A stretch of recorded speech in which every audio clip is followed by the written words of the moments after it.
Good morning to all.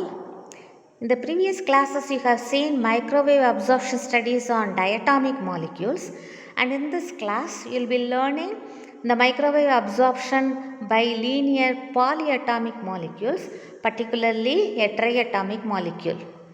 We consider molecules such as carbon oxysulfide OCS or chloroacetylene HC triple bond CCl, where all the atoms lie on a straight line. They give simple spectra in the microwave region.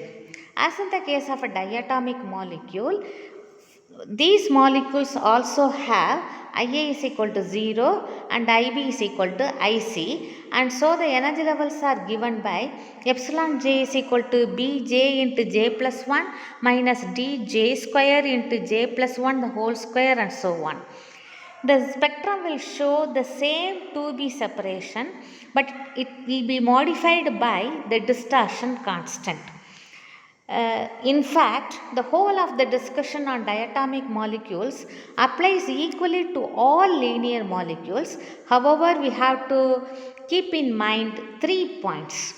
The moment of inertia of a polyatomic molecule is large when compared with that of a diatomic molecule. So, B value, which is inversely related to the moment of inertia, is smaller for polyatomic molecules than that of diatomic molecules. For diatomic molecules, B is approximately 10 centimeter inverse 1, but for polyatomic molecules, B is approximately 1 centimeter inverse 1 or even less than that. If the polyatomic molecule possesses permanent dipole moment, it will be microwave active. You have seen that a homo type molecule will be microwave inactive and a heteronuclear molecule will be microwave active.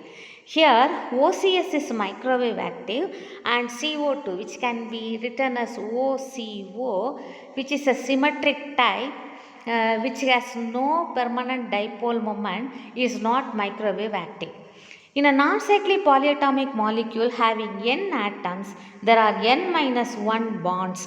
So, we require n minus 1 values for the moment of inertia, but there is only one moment of inertia and there is only one spectral data. For example, in O16CS, there are two bond lengths RCO and RCS, but there is only one spectral data. We require two spectral data to determine both RCO and RCS. In such case, isotopic substitution method is used. In this method, spectral data is obtained for O18CS, in which O16 is replaced by its isotope O18. So, we have one spectral data for O16CS, another spectral data for O18CS. So, we will be getting two moment of inertia. The masses of O18 and O16 are different, but the interatomic distance RCO is same for both molecules. The table gives the microwave spectrum of carbon oxysulfide. The first column gives the transitions from J is equal to transitions from J to J plus 1, where J ranges from 0 to 4. The third columns gives the del nu bar value, and the fourth column gives the B value. We can see that the B value is same for any transition. Consider the rotation of OCS in some detail.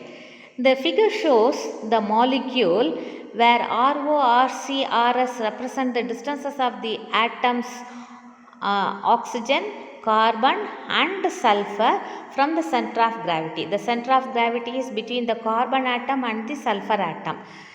By considering the moments, we can write MORO plus MCRC is equal to MSRS.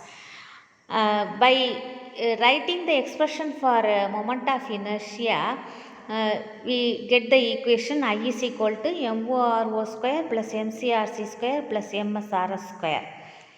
We have another equation relating the distances from the geometry of the figure. RO is equal to RCO plus RC and RS is equal to RCS minus RC. From these three equations, we can obtain the expression for the moment of inertia. Substituting 3 in 1 and collecting the terms, we will be getting this equation mc plus m0 plus ms into rc is equal to ms rcs minus mo rco. By writing mc plus mo plus ms as capital M, we get mrc is equal to ms rcs minus mo rco. By substituting the equation 3 in equation 2, we obtain the expression for I. Now, if we substitute for RC from equation 4, we get the equation 5 for moment of inertia of the molecule O16Cs.